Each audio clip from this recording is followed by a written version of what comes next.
నవవధూవరుల వివాహ పొంతనలో తీసుకోవలసిన జాగ్రత్తలు. వివాహ విషయంలో తప్పనిసరిగా వధూవరులిరువురి జాతకంలో ఉన్న దోషాలను మొదట పరిశీలించాలి. పంచమ స్థానం, సప్తమ స్థానం, అష్టమ స్థానం మరియు వారి యొక్క దశ అంతర్దశల పరిశీలన ద్వారా వివాహ అనంతర జీవితం తప్పనిసరిగా పరిశీలించి నిర్ణయం తీసుకోవాల్సి ఉంటుంది. చాలామంది పాయింట్లకు ప్రాధాన్యత ఇచ్చి లక్షల రూపాయలను ఖర్చు పెట్టి చివరికి కోర్టు గుమ్మాలు తొక్కి అవస్థ పడుతూ ఉంటారు.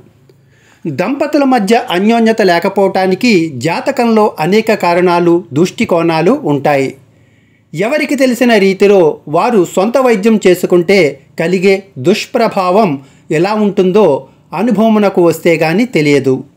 కాబట్టి తారాబలం, గ్రహమైత్రి, నాడీమైత్రి బాగుండి జాతక చక్రం అనుకూలంగా ఉన్నప్పుడు వధూవరులిరువురికి పొంతన కుదిరినట్లే భావించి వారి ఇరువురికి వివాహం చేయవచ్చును. గ్రహ దోషాలను సాధ్యమైనంత వరకు వివాహానికి పూర్వమే జప శాంతుల ద్వారా పరిహారం చేసుకోవటం ఉత్తమం.